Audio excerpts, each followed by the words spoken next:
పెందుర్తి నియోజకవర్గం పెందుర్తి మండలం GVMC 96వ ward తాండ్ర పాపారాయుడు కళ్యాణ మండపంలో ఏర్పాటు చేసిన మోంతా తుఫాను పునరావాస కేంద్రాన్ని సందర్శించిన జనసేన పార్టీ ఉమ్మడి విశాఖపట్నం రూరల్ జిల్లా అధ్యక్షులు పెందుర్తి నియోజకవర్గం శాసనసభ్యులు పంచకర్ల రమేష్ బాబు తుఫాన్ పునరావాస కేంద్రంలో ఉంటున్న ఏకలవ్య కాలనీ నిర్వాసితులతో మాట్లాడుతూ రాష్ట్ర ముఖ్యమంత్రి నారా చంద్రబాబు నాయుడు మరియు ఉప ముఖ్యమంత్రి కొనిదెల పవన్ కళ్యాణ్ గారు నిత్యం తుఫాన్ పరిస్థితులు మినిట్ టు మినిట్ మానిటరింగ్ చేస్తూ అవసరమైన సలహాలు సూచనలు అందిస్తున్నారు.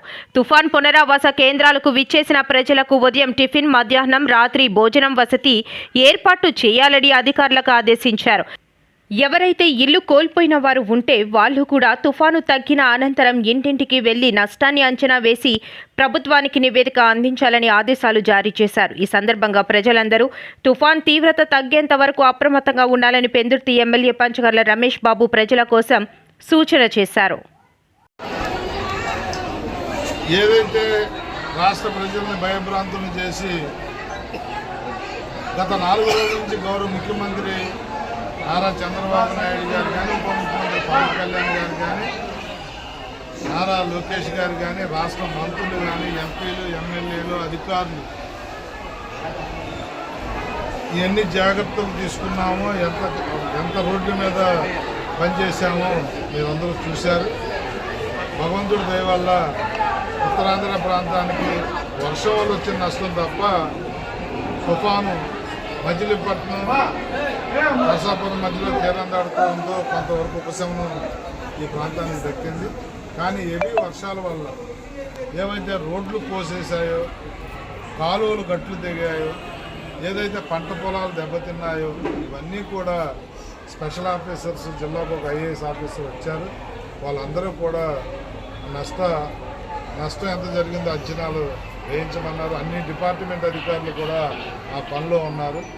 ఇంకా వర్షం తగ్గలేదు కాబట్టి మా ఎంఆర్ఓ గారు కానీ, మా జోనల్ కమిషనర్ కానీ, ఇతర మా అధికారులందరూ కూడా ఎవరైతే లోతట్టు ప్రాంతాల వాళ్ళు ఉన్నారో, సపోజ్ ఇక్కడ మనం ఒక కళ్యాణ మండపం దగ్గర ఉన్న ఏకలవ్య కాలనీ వాసులు బాగా లోతట్టు ప్రాంతాల్లో లోతు నీరు వచ్చేసిన వాళ్ళందరినీ కూడా తీసుకొచ్చి ఇక్కడ పెట్టడం జరిగింది. ఈ తీవ్రత తగ్గే వరకు, నీరంతా ఇంకే వరకు కూడా వాళ్ళకి ఇక్కడ పెట్టి భోజన, టిఫిన్ సదుపాయాలతో షెల్టర్ ఇవ్వడం జరిగింది.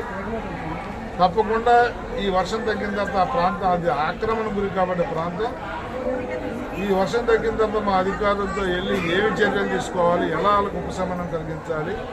గతంలో 2009 నుంచి 2014 వరకు నేను ఎమ్మెల్యే ఉన్నప్పుడు కూడా 2 సార్లు ఆ ప్రాంతం అలాగే ఎక్కడైతే రోడ్లు కోసేసాయో, ఎక్కడైతే కాలువలు గట్లు కోసేసాయో అవన్నీ కూడా ఇప్పుడు విజిట్ చేస్తా ఉన్నాం. కొంతవరకు అయ్యింది. ఇంకా సాయంత్రం వరకు తిరిగి ఆ ప్రాంతాలన్నింటినీ కూడా సెక్యూర్ చేసే కార్యక్రమాలు కూడా చేస్తూ ఉన్నాం.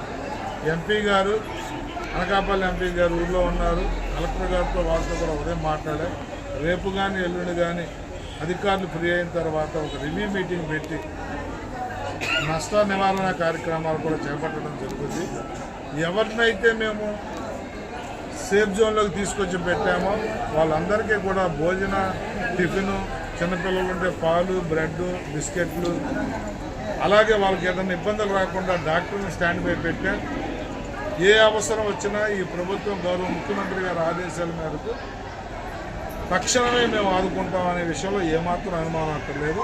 అందుకే టోల్ ఫ్రీ నెంబర్లు ఇచ్చాం, మా అధికారుల నెంబర్ ఇచ్చాం, ప్రజాప్రతినిధులైన మా ఎన్డీఏ కూటమి నాయకులందరి నెంబర్లు ఇచ్చాం.